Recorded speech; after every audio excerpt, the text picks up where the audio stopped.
नमस्कार। बुलेटिन कोविड-19 में आप सभी का स्वागत है। मैं हूं आपके साथ अंजलि चौहान। केंद्रीय स्वास्थ्य मंत्रालय ने पोस्ट कोविड प्रबंधन पर राष्ट्रीय व्यापक दिशा निर्देश जारी किए हैं।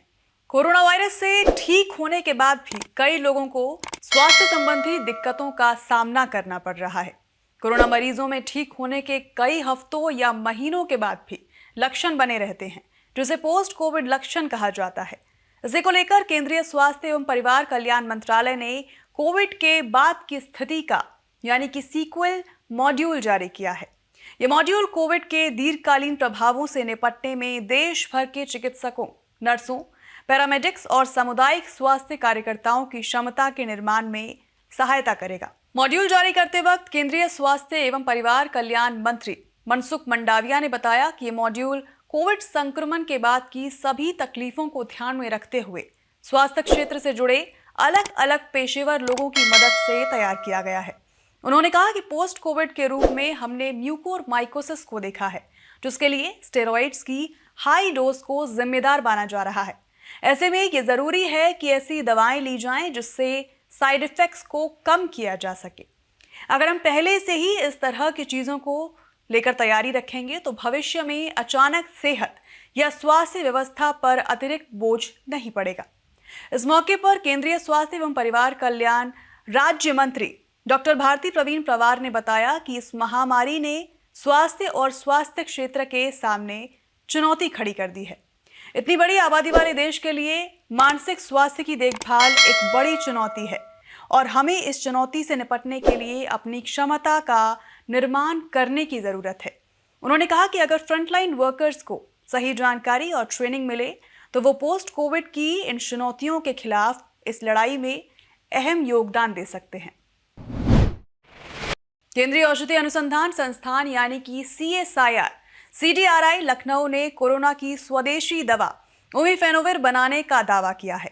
CSIR-CDRI के मुताबिक अब तक 132 कोरोना मरीजों पर तीसरे फेज के सफल ट्रायल के बाद उमिफेनोविर कोरोना के बिना लक्षण वाले और हल्के लक्षण वाले मरीजों के इलाज में कारगर पाई गई है। संस्थान का कहना है कि यह दवा 5 दिनों में वायरल लोड को पूरी तरह से खत्म कर देती है।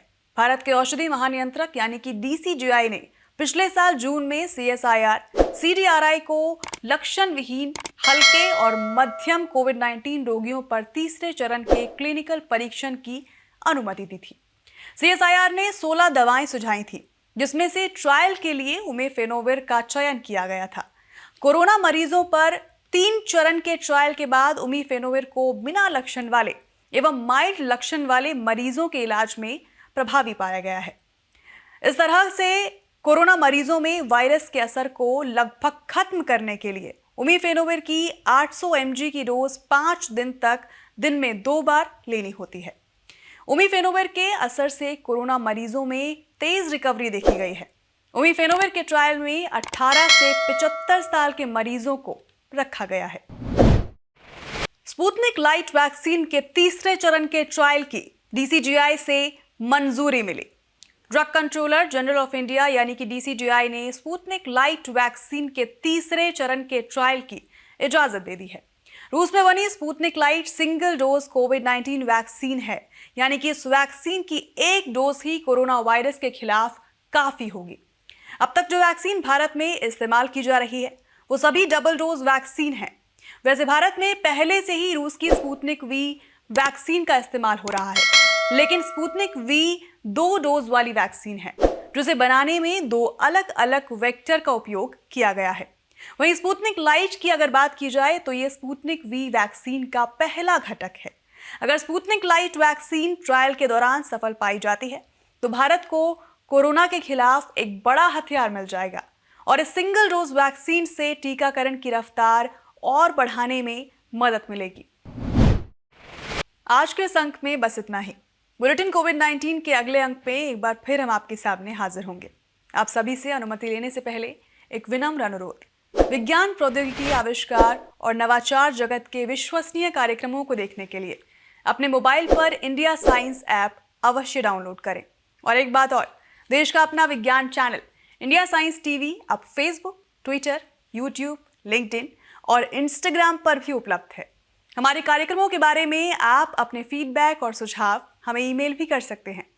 हमारा ईमेल पता feedback@indiascience.in। इसी के साथ अपना बहुत ख्याल रखिए और हमें इजाज़त दीजिए। नमस्कार।